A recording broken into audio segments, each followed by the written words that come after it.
कार्यक्रम के प्रायोजक हैं श्री मदन भाई रेखाबेन हुमड़, रूपेन प्राची हुमड़, अनगवीर आर्शवीर हुमड़, रिक्ता विशाल सेठी, आरिका अर्जुन सेठी। अपने नियम का दृढ़ता से पालन किया। स्वर्ग के देवताओं ने सिंहासन पर बिठा करके उसकी पूजा की।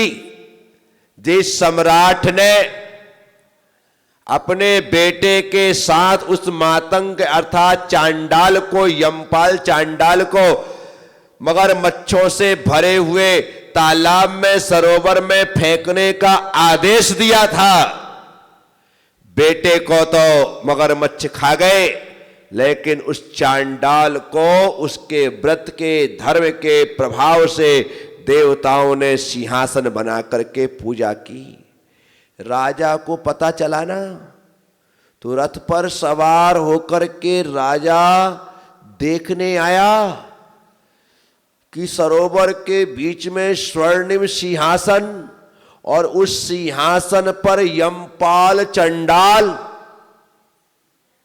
जो सिंहासन राजा को नसीब नहीं है, उस सिंहासन पर चांडाल बैठा है और देवता पुष्प वृष्टि कर रहे हैं, रत्न वृष्टि कर रहे हैं, शीतल मधुर सुगंधित पवन बह रही है, चल रही है, जय जयकार हो रहा है, यमपाल चंडाल की तारीफ हो रही है।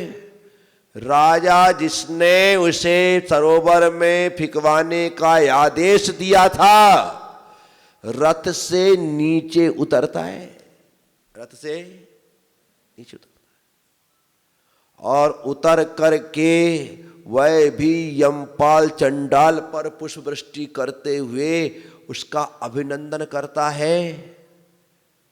ये अभिनंदन यमपाल चंडाल का नहीं, उसके द्वारा ग्रहण किए हुए धर्म का सम्मान था, धर्म के फल का सम्मान था। मैं आप सबसे कहता हूं, व्यक्ति सम्मानित नहीं होता है, उसके द्वारा धारण किया गया जो धर्म है, उस धर्म के कारण व्यक्ति सम्मानित होता है। ऐसे कौन किसको पूछता है? खूब धन्ना सेठ है नगर में, धन्ना सेठों की पूछ नहीं है। बेदान पूजा जैसे धर्म का पालन करते हैं, इस कारण से उनका सम्मान समाज में किया जाता है। लोग सोचे यार इनका सम्मान होता है, हमारा क्यों नहीं होता? तेरा भी कल से चालू करवा देते हैं, देना चालू कर, देना चालू कर। और देने वाले पैसे वालों का सम्मान नहीं, पैसे वालों का सम्मान नहीं, देने वालों का सम्मान है। किसका सम्मान है? किसका सम्मान है? देने वालों का सम्मान है, दान करने वालों का सम्मान है। और गृहस्थ जीवन में दो ही धर्म है, दान और पूजा, और दोनों में पहला धर्म है दान धर्म। कौन सा धर्म है? दान धर्म। इसलिए उसका सम्मान हो रहा है। लोग सोचते हैं इनको रोज बुला लेते हैं, नहीं, ये भैया पैसे वाले हैं इसलिए हो रहा है। पैसे वालों की कहीं कोई पूछ परख नहीं है, पुण्य वालों की पूछ परख होती है। दान धर्म को स्वीकार करने वालों की पूछ परख होती है। इसलिए आपको कभी ऐसा लगे तुम्हारे मन में किसी का सम्मान होता हुआ देखकर के ईर्ष्या का भाव पैदा हो, उसी दिन से तुम भी दान देना प्रारंभ कर देना। तुम्हारा सम्मान कल से नहीं, आज से ही प्रारंभ हो जाएगा। क्यों? क्योंकि आपने धर्म को स्वीकार किया। धर्म को लोग देखते हैं पैसा, कि पैसे वाले का सम्मान नहीं। इस गफलत में, इस गलत फहमी में रहना ही मत। सिर्फ धर्मात्मा का सम्मान होता है, पुण्यात्मा का सम्मान होता है, बाकी किसी का सम्मान नहीं होता है। दुनिया में दो ही लोग पूजे जाते हैं, या तो दानी या ज्ञानी, या तो दानी या ज्ञानी। मानी की तो हानि हानि है, मानी की तो हानि हानि है, लेकिन दानी और ज्ञानी का लाभ ही लाभ, वो सर्वत्र सत्कार, सम्मान, अभिनंदन को प्राप्त करता है, उसकी पूजा प्रतिष्ठा होती है।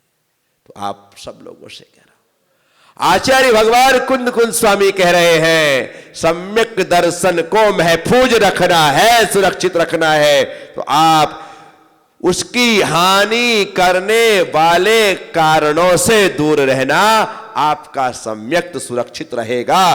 और इन कारणों से दूर रहोगे और सम्यक दर्शन नहीं है तो सम्यक दर्शन की प्राप्ति की योग्यता आपके भीतर आ जाएगी।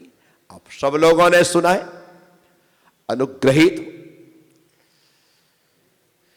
विज्ञान नगर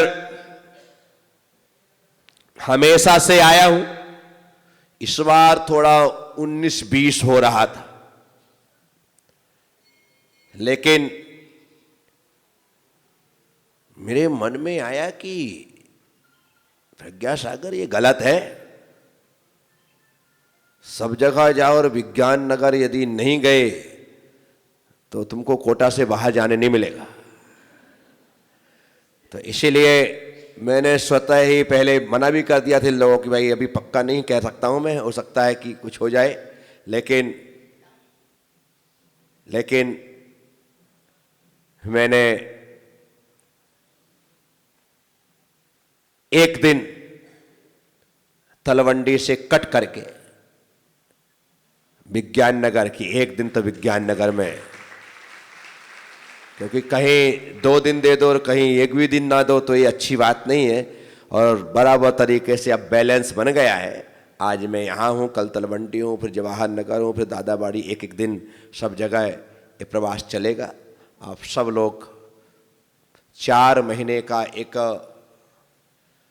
विशिष्ट लाभ लेकर के यहाँ पर बैठे। मैं हमेशा कहता हूँ, जब पूरी समाज का सामूहिक पुण्य का उदय होता है तब किसी साधु का चातुर्मास होता है। आपके सामूहिक पुण्य का उदय आया कि यहां पर तेरा पिच्छी का चातुर्मास हुआ, और एक पिच्छी का भी चातुर्मास हो जाए तो श्रावकों को अपने धर्म के पालन करने में बहुत बड़ा निमित्त होता है। साधुओं के दर्शन मिलते हैं, प्रवचन मिलते हैं, जिनवाणी के 2 शब्द सुनने को मिलते हैं, रोज उन्हें आहार दान देने का अवसर मिलता है, चौका लगाने का अवसर प्राप्त होता है, उनकी सेवा भैया वृत्ति करने का अवसर प्राप्त होता है। एक साधु का चतुर्मास हो जाए तो, और फिर यदि बड़े संघ का चातुर्मास हो तो फिर कहना ही क्या, सभी लोग लाभान्वित होते हैं। तो इस साल कोटा में 2 ही स्थान विशिष्ट पुण्यवान थे, एक महावीर नगर और एक विज्ञान नगर। ठीक है, तो महावीर का ज्ञान विज्ञान के रूप में दोनों स्थानों को प्राप्त हुआ।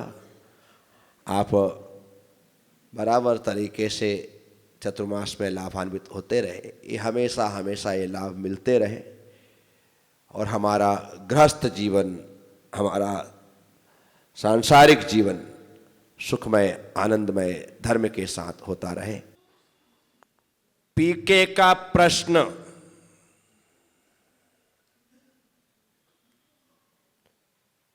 अनादि के संस्कार इतने प्रगाढ़, इतने प्रगाढ़, इतने प्रगाढ़ कि सुनते समझते हुए भी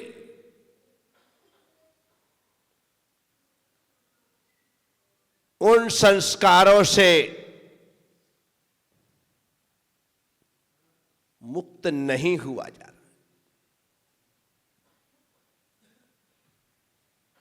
उन्हें जड़ से उखाड़ा जा सके, इसके लिए कोई शॉर्ट तरीके से उपाय बताए। है ना बेईमान आदमी। पहली बात तो अनादि के संस्कार और उनको उखाड़ के फेंकने का सरल उपाय, और वह भी शॉर्ट में।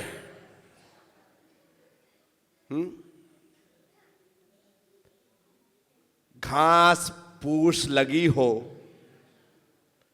तो उसे यूं हाथ से उखाड़ा जा सकता है, उसकी निंदाई की जा सकती, लेकिन ये सैकड़ों हजारों वर्ष पुराना बरगद का पेड़ है जिसका मूल तना कौन सा है ये भी नहीं पता, क्योंकि सैकड़ों शाखाएं जमीन से टिक कर के तने का रूप धारण कर चुकी हैं। और पीके कहता है, पीके कहता है क्या? ऐसी बात है कोई पीके ही कहेगा? क्या कहेगा? सरलता से शॉर्ट में, घास पूछ नहीं है पीके। ये अनादिकाल से हमारे द्वारा किए गए अच्छे बुरे कृत्यों से बांधे गए मजबूत कर्म के बंधन है, जिन्हें जितनी सरलता से बांधा है उतनी सरलता से खोला नहीं जा सकता। देखो, गठान लगाना बहुत सरल है, गठान खोलना बहुत कठिन है। आपने गौर किया होगा, मोटी रस्सियों में लगी गठान तो फिर भी खुल जाती, लेकिन जिन धागों से आप कपड़े सीते हैं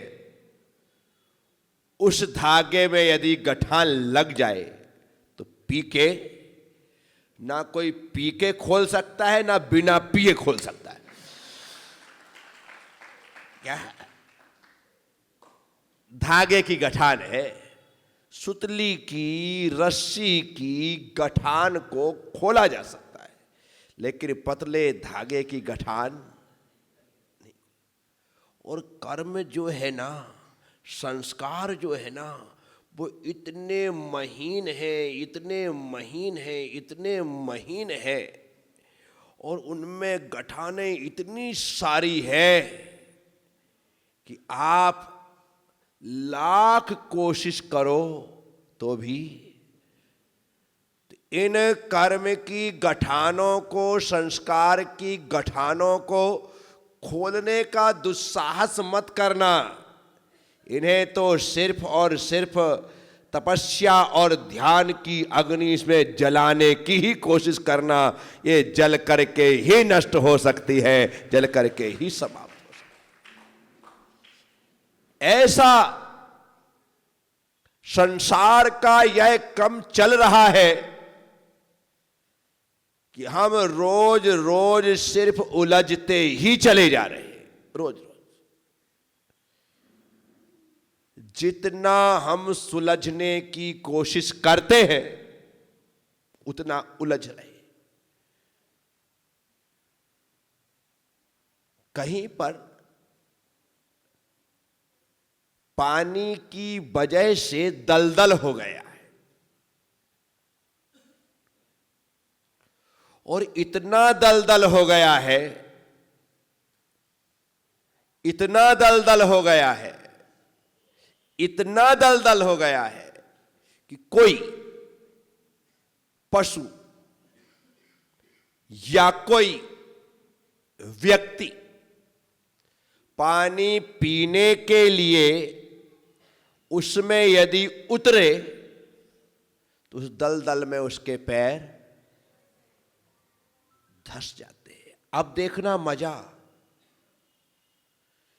जितना वह पैर को निकालने की कोशिश करता है उतना, क्योंकि इस प्रकार पैर में जोर लगाता है और ये पैर को टिकाता है तो ये और धंसता चला जाता है। अब ये ज्यादा नस धंस जाए तो इसके लिए इसको करता है तो और ज्यादा, पता लगता है कि वह धंसता तो चला जाता है लेकिन निकल।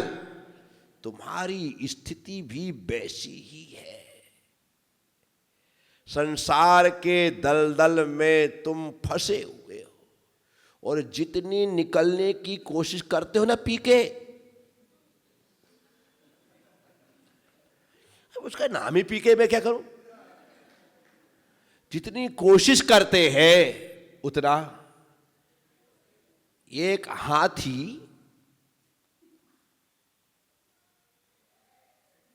हाथी दलदल में फंस गया। उसने बहुत जोर लगा और जितना जोर लगाता उतना फंसता चला जाता। इसलिए हाथी ने समझदारी दिखाई और निकलने की कोशिश बंद कर दी, लेकिन अपने फंसे हुए होने का संदेश सब तक पहुंच सके और कोई मुझे बचाने के लिए आ सके, इसलिए उसने एक कराहती हुई चिगाड़ लगाई। जिस चिगाड़ में कराह थी, दर्द था, पीड़ा थी, और जैसे ही जंगल के प्राणियों ने हाथी की दर्द भरी चिगाड़ सुनी, बहुत से पशु पक्षी वहां इकट्ठे हो गए। लेकिन जो फंसा था वो हाथी था। इस कार्यक्रम के प्रायोजक हैं श्री मदन भाई रेखाबेन हुमड़, रूपेन प्राची हुमड़, अनगवीर आर्शवीर हुमड़, रिक्ता विशाल सेठी, आरिका अर्जुन सेठी।